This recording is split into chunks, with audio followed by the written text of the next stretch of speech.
ദൈവനാമത്വം ഉണ്ടായിരിക്കട്ടെ. കർത്താവിന്റെ പാദപീഠത്തെ പ്രഭാതയാമത്തിലായിരിക്കുമ്പോൾ ഇന്നത്തെ ചിന്തയ്ക്ക് എടുത്തിരിക്കുന്ന തിരുവചനം അപ്പോസ്തലനായ പൗലോസ് ഗലാത്യർക്ക് എഴുതിയ ലേഖനം 1-ാം അധ്യായം 10-ാം വാക്യം. ഇപ്പോൾ ഞാൻ മനുഷ്യരെയോ ദൈവത്തെയോ സന്തോഷിപ്പിക്കുന്നത് അല്ല, ഞാൻ മനുഷ്യരെ പ്രസാദിപ്പിപ്പാൻ നോക്കുന്നുവോ? ഇന്നും ഞാൻ മനുഷ്യരെ പ്രസാദിപ്പിക്കുന്നുവെങ്കിൽ ക്രിസ്തുവിന്റെ ദാസനായിരിക്കില്ല. പ്രിയ മക്കളെ, നമുക്ക് ദൈവത്തെ പ്രസാദിപ്പിക്കുവാൻ കഴിയണം. ഹല്ലേലൂയ. ഇന്നെല്ലാവരും എന്താണ്? മനുഷ്യരെ പ്രസാദിപ്പിക്കുവാനാണ് നോക്കുന്നത്. ഹല്ലേലൂയ. നാം ജീവിക്കുന്നത് ദൈവത്തെ പ്രസാദിപ്പിക്കുവാനാണ്, ദൈവത്തോട് പറ്റിച്ചേരുവാനാണ്. ഹല്ലേലൂയ. എങ്കിൽ മാത്രമേ, അതായത് ദൈവത്തോട് പറ്റിച്ചേർന്നിരിക്കുന്ന ഒരു വ്യക്തിക്ക് മാത്രമേ ദൈവത്തെ പ്രസാദിപ്പിക്കുവാൻ സാധിക്കുകയുള്ളൂ. യേശു തന്റെ ശിഷ്യന്മാരെ തെരഞ്ഞെടുത്തത് തന്നോടുകൂടെ ഇരിപ്പാനാ. മർക്കോസ് എഴുതിയ സുവിശേഷം 3-ാം അധ്യായം 13-ാമത്തെ വാക്യത്തിൽ കാണാൻ കഴിയുന്നുണ്ട്, ചേർന്നിരിക്കുന്നവരെയാണ് ദൈവം ഓരോ കാര്യം ഏൽപ്പിക്കുന്നത്. ദൈവത്തോടുള്ള നമ്മുടെ വിശ്വസ്തത പുലർത്തിയെങ്കിൽ മാത്രമേ അത് സാധിക്കുകയുള്ളൂ. ഹല്ലേലൂയ. ദിനം തോറും കർത്താവിനോട് ചേർന്ന് നിൽക്കുന്ന അനുഭവം. എബ്രായർക്കെഴുതിയ ലേഖനം 11-ാം അധ്യായം 6-ാം വാക്യത്തിൽ കാണുന്നുണ്ട്, വിശ്വാസം കൂടാതെ നമുക്ക് ദൈവത്തെ പ്രസാദിപ്പിക്കുവാൻ കഴിയുന്നതല്ല. ദൈവത്തിന്റെ അടുക്കൽ വരുന്നവൻ ദൈവമുണ്ട് എന്നും തന്നെ അന്വേഷിക്കുന്നവർക്ക് പ്രതിഫലം കൊടുക്കുന്നുവെന്നും വിശ്വസിക്കേണ്ടതല്ലോ. ഹല്ലേലൂയ. പ്രിയ മക്കളെ, ദൈവം നമ്മോട് കൂടെ ഉണ്ടെന്നുള്ള തനതായ ഉറപ്പ് നമുക്കുണ്ടെങ്കിൽ തീർച്ചയായും ദൈവിക വിടുതൽ നടക്കും. ഹല്ലേലൂയ. ഒരുവൻ യേശുവിന്റെ സന്നിധി ചെല്ലുമ്പോൾ, ഹല്ലേലൂയ, എനിക്ക് അനുഗ്രഹം പ്രാപിക്കണം, എൻ്റെ വിഷയത്തിന് വിടുതൽ ലഭിക്കണമെന്ന് ആ വ്യക്തിക്ക് ഉറപ്പുണ്ടായിരിക്കണം. എങ്കിൽ മാത്രമേ അവിടെ ദൈവിക വിടുതൽ ആ വ്യക്തി അനുഭവിപ്പാൻ ഇടയാകുകയുള്ളൂ. ഹല്ലേലൂയ. തന്നെ യഥാർത്ഥമായി അന്വേഷിക്കുന്നവർക്ക് ദൈവം പ്രതിഫലം കൊടുക്കും. ഹല്ലേലൂയ. ദൈവിക വിടുതൽ അവർക്ക് അനുഭവിപ്പാൻ ഇടയായിത്തീരും. നമ്മുടെ വാക്കിലും പ്രവൃത്തിയിലും നടപ്പിലും ദൈവത്തെ പ്രസാദിപ്പിക്കുവാൻ സാധിക്കണം. ഹല്ലേലൂയ. നാം വിശ്വാസത്തിന്റെ ഒരു സ്റ്റെപ്പ് എടുക്കുമ്പോൾ നമ്മേക്കാൾ കൂടുതൽ സന്തോഷിക്കുന്നത് നമ്മുടെ അപ്പച്ചനാ. ഹല്ലേലൂയ. ദൈവം നമ്മെ രക്ഷിക്കുന്നത് തൻ്റെ പുത്രന്റെ സ്വഭാവമാകാത്മ്യം നമ്മുടെ ജീവിതത്തിൽ വെളിപ്പെടണമെന്നുള്ള ഉദ്ദേശത്തോടു കൂടിയാണ്. അതുകൊണ്ടാ പറയുന്നത്, ക്രിസ്തു യേശുവിലുള്ള ഭാവം തന്നെ നിങ്ങളിലും ഉണ്ടായിരിക്കട്ടെ. ഹല്ലേലൂയ. നോക്കൂ, നമ്മുടെ സ്വഭാവത്തിൽ നിന്നും പാപത്തിന്റെ മാലിന്യങ്ങൾ നീക്കിക്കളയണം. ദൈവം ഓരോ ദിവസവും നമ്മെ കഠിന ശോധനയിൽ കൂടി കടത്തിവിടുന്നു. എങ്കിലും ഇതിനെല്ലാം മറികടക്കുവാൻ കൃപാലുവായ ദൈവം നമുക്ക് ശക്തി നൽകുന്നുണ്ട്. ഹല്ലേലൂയ. കഷ്ടത കൂടാതെ ഏതൊരു വിശ്വാസിയും സൽഗുണപൂർണനാകുകയില്ല. യോഹന്നാൻ സുവിശേഷം 16-ാം അധ്യായം 33-ൽ, ലോകത്തിൽ നിങ്ങൾക്ക് കഷ്ടമുണ്ടെങ്കിലും ധൈര്യപ്പെടുവീൻ, ഞാൻ ലോകത്തെ ജയിച്ചിരിക്കുന്നു. പ്രിയ മക്കളെ, കഷ്ടതയിൽ കൂടിയും ജയാളിയായ ക്രിസ്തുവിനെ, അതായത് ലോകത്തിൽ വെളിപ്പെട്ട ക്രിസ്തുവിനെ സുവിശേഷ ഘോഷണങ്ങളിൽ കൂടി ജനങ്ങൾക്ക് വെളിപ്പെടുത്തി കൊടുക്കണം. ഇന്നെന്താണ്? ഹല്ലേലൂയ. പലയിടങ്ങളിലും പല പ്രയാസങ്ങൾ ദൈവമക്കൾ നേരിടുന്നുണ്ട്. ഹല്ലേലൂയ. എങ്കിലും ആ ജയാളിയായ ക്രിസ്തു ഞങ്ങളെ വിടുവിക്കും, ഞങ്ങളോട് കൂടെ ഞങ്ങളുടെ കർത്താവ് ഉണ്ടെന്നുള്ള ആ ഒരു ഉത്തരവാദിത്വം, ആ ഒരു ബോധ്യമുള്ളത് കൊണ്ടാ എവിടെയും ദൈവത്തിന്റെ നാമത്തെ ഉയർത്തുവാൻ ഓരോ മക്കൾക്ക് ഇടയാകുന്നത്. ഹല്ലേലൂയ. ജയാളിയായ കർത്താവിനെ നമ്മൾ ഓരോ ദിനവും ഹല്ലേലൂയ ഘോഷിക്കുന്നത്. കർത്താവിന്റെ ആ സ്നേഹമാ നമ്മെ നിലനിർത്തുന്നത്. ഹല്ലേലൂയ.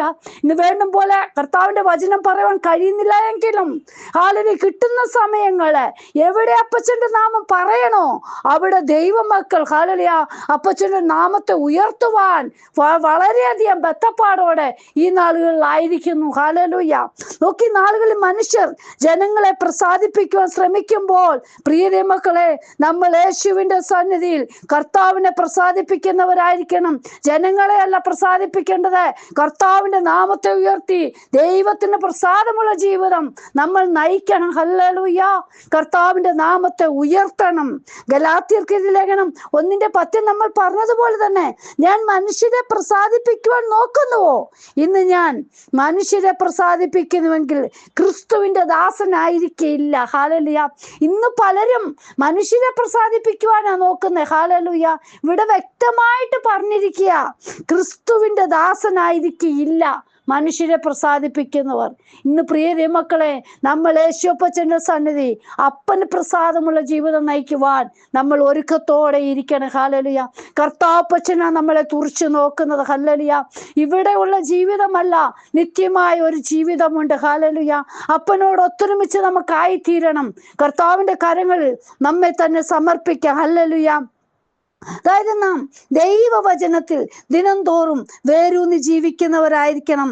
ഗലാത്യർക്ക് ലേഖനം 5-ാം 22-23 വാക്യങ്ങളിൽ പറയുന്നത്, ആത്മീയ ഫലങ്ങൾക്ക് നാം അർഹരായിരിക്കണം. ഹല്ലേലൂയ.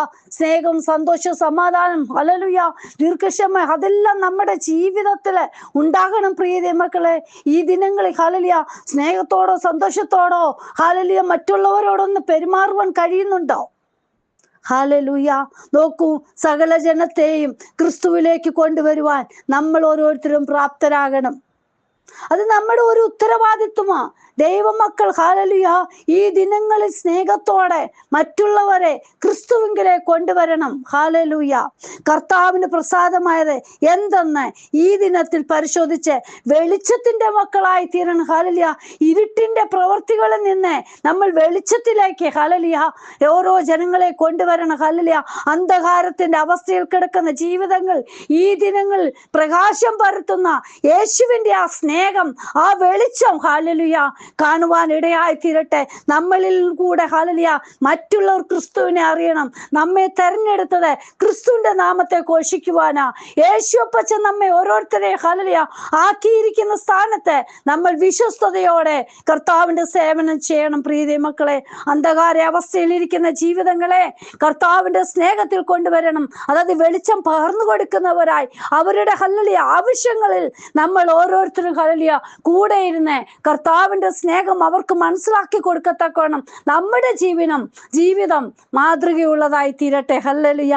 നമ്മൾ മനുഷ്യരെ പ്രസാദിപ്പിക്കുന്നവരായിട്ടല്ല പ്രിയ മക്കളെ, ദൈവത്തെ പ്രസാദിപ്പിക്കുന്നവരായി ഈ ദിനങ്ങളിൽ നമുക്ക് മുന്നേറാം. കർത്താവാണ് തുറിച്ചു നോക്കുന്നത്. ഹല്ലേലൂയ. നമ്മുടെ ഓരോ ഹല്ലേലൂയ ശ്വാസത്തെയും അറിയുന്ന കർത്താവ്, നമ്മുടെ ഓരോ നടപ്പും ഇരിപ്പും എല്ലാം അറിയുന്ന കർത്താവ് ഇന്ന് നമ്മളെ നോക്കിക്കൊണ്ടിരിക്കുക. ഹല്ലേലൂയ. നമ്മൾ അപ്പനെ പ്രസാദിപ്പിക്കുന്നവരാണോ അതോ നമ്മുടെ മനുഷ്യരെ പ്രസാദിപ്പിക്കുന്നവരാണോ? ഇന്ന് നാം നമ്മെ തന്നെ ഒന്ന് ദൈവകരങ്ങളിലേക്ക് ഏൽപ്പിക്കാം. നമ്മെ തന്നെ ഒന്ന് വിചിന്തനം ചെയ്യാം. കർത്താവേ, ഞാൻ എങ്ങനെയുള്ളതാണ്? ദൈവകരങ്ങളിലേക്ക് സമർപ്പിക്കാം. കർത്താവേ, ഇന്ന് വചനം കേൾക്കുന്ന ഓരോ മക്കളുടെ ജീവിതത്തിലെ അവരവരെ തന്നെ ഒന്ന് ചിന്തിക്കട്ടെ. മനുഷ്യരെ പ്രസാദിപ്പിക്കുന്നവരായിട്ടാണോ ജീവിക്കുന്നത്, അതോ എൻ്റെ കർത്താവിന് പ്രസാദമുള്ള ജീവിതം നയിക്കുന്നവരായി കർത്താവിനെ പ്രസാദിപ്പിക്കുന്നവരാണോ? ഹല്ലേലൂയ. ഇന്ന് ഓരോരുത്തരുടെയും ജീവിതത്തിൽ ഈ വചനം അനുഗ്രഹമായി തീരുവാൻ, ആത്മീയ ജീവിതത്തിൽ ഹല്ലേലൂയ സുവിശേഷ ഘോഷണത്തില് ആർത്തിയോടും പ്രയാസത്തോടും ആവശ്യങ്ങളോടും ഇരിക്കുന്ന ഓരോ ജീവിതങ്ങൾക്കും ഹല്ലേലൂയ ഇന്നത്തെ വചനം ആശ്വാസമായി തീരുവാൻ കർത്താവെ സഹായിക്കണമേ.